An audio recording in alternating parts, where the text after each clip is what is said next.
Assalamualaikum warahmatullahi wabarakatuh. Selamat pagi anak-anak. Gimana kabarnya hari ini? Semoga kita senantiasa dilindungi Allah Subhanahu wa taala dan diberikan kesehatan ya. Amin ya Allah ya rabbal alamin. Baik, alangkah baiknya kita berdoa dulu ya sebelum belajar. Ayo dipimpin sama Rara. Ayo Rara. Robbi jidni ilman warzuqni fahman. Baik, terima kasih Rara. Oke, sebelum masuk pembelajaran kita bakar dulu nih semangatnya. Kita nyanyi dulu ya. Oke. Good morning everybody, how are you? I'm fine. Good morning everybody, how are you? I'm fine. Good morning to you. Good morning to me. Good morning everybody, how are you? I'm fine. Wah, di sini ternyata pada semangat-semangat ya. Oke. Nah, anak-anak masih ingat gak? Minggu kemarin kita pembelajaran apa yo terkait bahasa ini? Ya, Putri, kamu masih ingat? Iya, betul. Kita kemarin itu belajar terkait tema, tokoh, penokohan ya. Terus juga alur, latar, juga amanat. Nah, untuk minggu sekarang, untuk kali ini ya, kita akan sama mempelajari terkait tema juga, amanat juga dan lain sebagainya, tetapi kita implementasikan ke dalam cerita rakyat. Nah, di sini Ibu akan menceritakan sebuah cerita rakyat. Anak-anak harus menyimak. Di sini teman-teman ya, harus menyimak terus juga perhatikan teksnya. Paham ya? Oke, kali ini Ibu akan membacakan teksnya ya. Asal mula Danau Toba. Di sebuah desa di wilayah Sumatera, tinggal seorang petani. Ia seorang petani yang sangat rajin bekerja walaupun lahan pertaniannya tidak luas. Ia dapat mencukupi kebutuhannya dari hasil kerjanya yang tidak kenal lelah. Sebenarnya di usianya itu sudah cukup untuk menikah, tetapi ia lebih memilih hidup sendiri. Di suatu pagi yang cerah, petani itu memancing ikan di sungai. Mudah-mudahan hari ini aku mendapatkan ikan yang besar, gumam petani tersebut dalam hati. Beberapa saat setelah kailnya dilemparkan, kailnya terlihat bergoyang-goyang. Ia segera menarik kailnya dan petani itu bersorak kegirangan setelah mendapatkan seekor ikan yang cukup besar. Ia takjub melihat warna sisik ikan yang indah sekali. Sisik itu berwarna kuning emas kemerah-merahan. Kedua matanya bulat dan menonjol memancarkan kilatan yang menakjubkan. Tunggu, aku jangan dimakan. Aku akan bersedia menemanimu jika kau tidak memakanku. Petani tersebut terkejut mendengar suara ikan itu. Karena keterkejutannya, ikan yang ditangkapnya itu terjatuh ke tanah. Kemudian, tidak berapa lama, ikan itu berubah wujud menjadi seorang gadis yang cantik jelita. Bermimpilah aku, gumam petani tersebut. Jangan takut, Pak. Aku juga manusia sepertimu. Aku sangat berhutang budi padamu karena telah menyelamatkanku dari kutukan dewata, kata gadis itu. Namaku Putri. Aku bersedia menjadi pendamping hidupmu, desak gadis itu. Petani itu langsung mengangguk. Oleh karena itu, jadilah mereka pasangan suami istri. Namun, ada satu janji yang telah disepakati.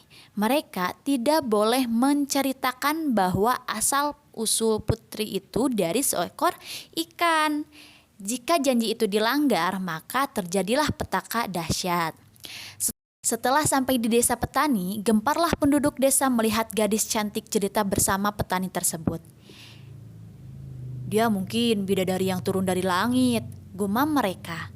Petani merasa sangat bahagia dan tentram.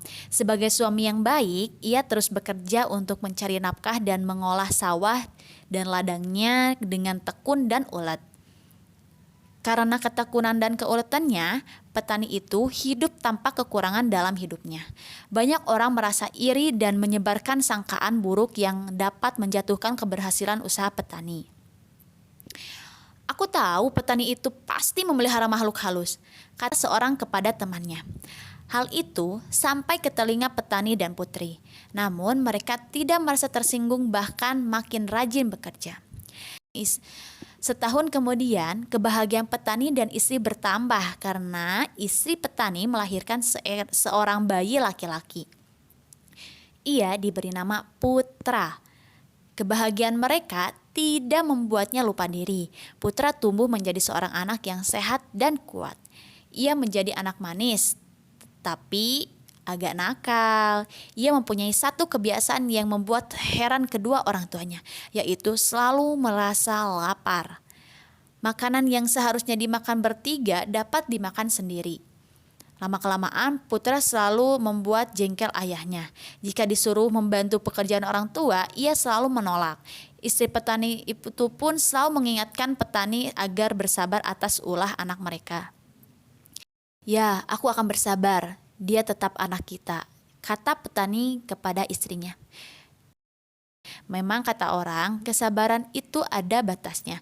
Hal ini dialami oleh petani. Pada suatu hari, Putra mendapat tugas mengantarkan makanan dan minuman ke sawah. Akan tetapi Putra tidak memenuhi tugasnya. Petani itu pun menunggu kedatangan anaknya sambil menahan haus dan lapar.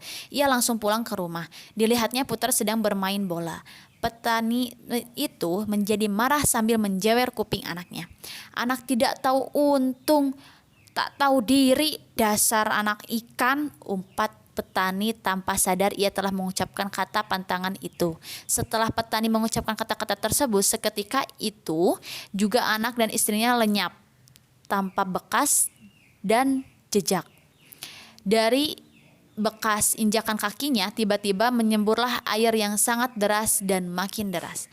Air merendam desa petani dan desa sekitarnya. Air meluas hingga membentuk sebuah danau. Danau itu akhirnya dikenal dengan Danau Toba, sedangkan putri kecil di tengahnya dikenal dengan nama Pulau Samosir. Baik, gimana anak-anak setelah mendengar cerita tentang asal-usul Danau Toba? Gimana? Apa amanat yang terkandung dalam cerita tersebut? Nah, sekarang Ibu akan menjelaskan tugas-tugasnya ya. Oke, Ibu bagi kalian ke beberapa kelompok menjadi 5 orang. Di sini ada tugas yang pertama, tentukan tokoh dan watak yang terdapat dalam cerita tersebut. Yang kedua, tentukan tema dan amanatnya. Nah, yang ketiga, teman-teman tulis percakapan-percakapan tersebut, juga peragakan.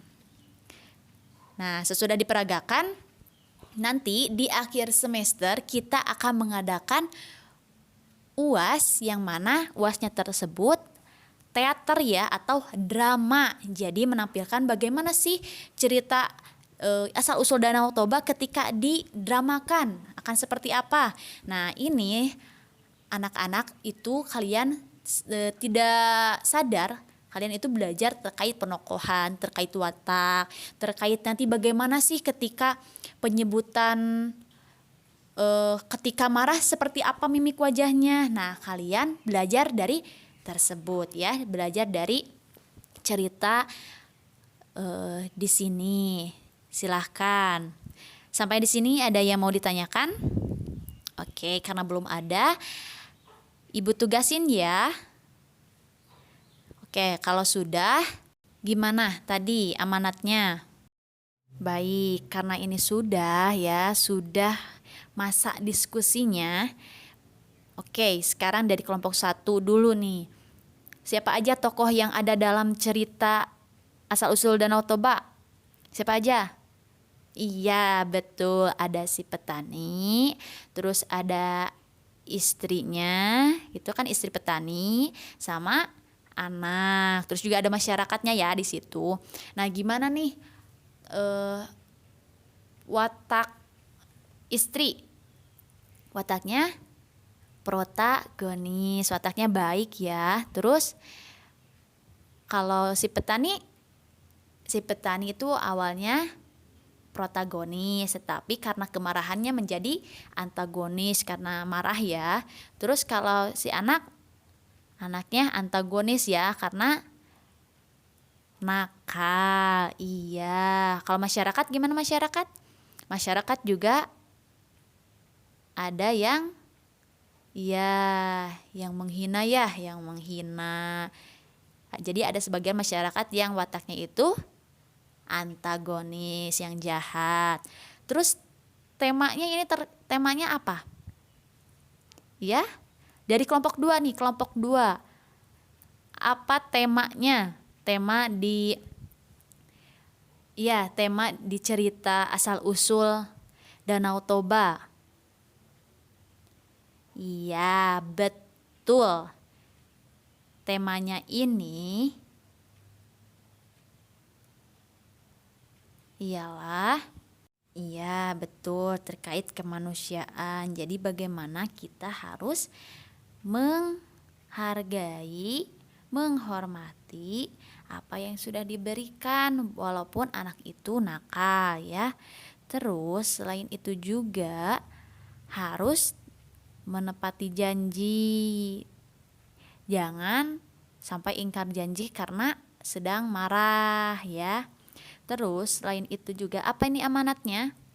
Amanatnya itu harus senantiasa menjaga amarahnya. Harus bertutur kata yang baik. Karena apapun masalahnya kita harus senantiasa berkata perkataan yang baik. Karena sebuah penyesalan itu datangnya di akhir ya.